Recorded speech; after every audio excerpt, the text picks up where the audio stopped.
2019లో ప్రజలు తులసి మొక్క అనుకుని వైసీపీ అనే గంజాయి మొక్కను తెచ్చారని ఎమ్మెల్యే విష్ణుకుమార్ రాజు అన్నారు. భావితరాలు బాగుండాలంటే తప్పనిసరిగా వైసీపీ అనే గంజాయి మొక్కను రాష్ట్రం నుంచి బయటపడేయాలని పిలుపునిచ్చారు. వైసీపీ హయాంలో గ్రూప్ 1లో అక్రమాలపై శాసనసభలో జరిగిన చర్చలో విష్ణుకుమార్ రాజు, మండలి బుద్ధప్రసాద్ మాట్లాడారు. వైసీపీ అధినేత అన్ని వ్యవస్థలను నాశనం చేశారని ఆరోపించారు.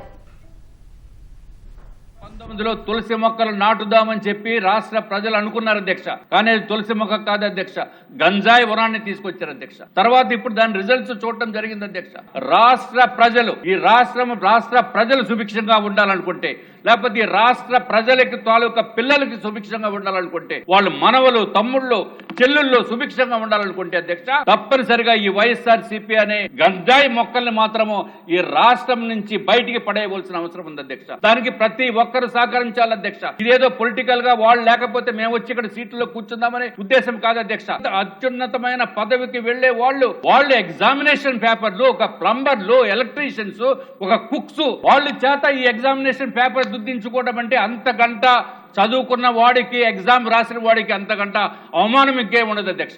This is not a normal thing. This is extraordinary greatest mistake, greatest blunder done by Jaganmohan Reddy. కొన్ని వేల కోట్ల రూపాయలు దోపిడీ చేసిన అది వేరే విషయం అధ్యక్ష. కావలసిన వాళ్ళకి మైన్స్, ల్యాండ్స్ అన్ని ఇచ్చిన అది వేరే విషయం అధ్యక్ష. కానీ దారుణమైన పని మాత్రం ఇది చాలా సీరియస్ గా తీసుకోవాల్సిన అవసరం ఉంది అధ్యక్ష. వైఎస్ జగన్మోహన్ రెడ్డి గారు విజయవాడలో అంబేద్కర్ కు భారీ విగ్రహాన్ని పెట్టాడు. కానీ అంబేద్కర్ రచించిన రాజ్యాంగాన్ని మాత్రం నిలువెత్తున పాతరేసిన సంగతి మనం గుర్తించాల్సిన అవసరం. ప్రత్యేకించి ఈ వ్యవస్థ, ఆ వ్యవస్థ అనే కాదు, అన్ని వ్యవస్థల్ని కూడా సర్వనాశనం చేసిన పరిస్థితి.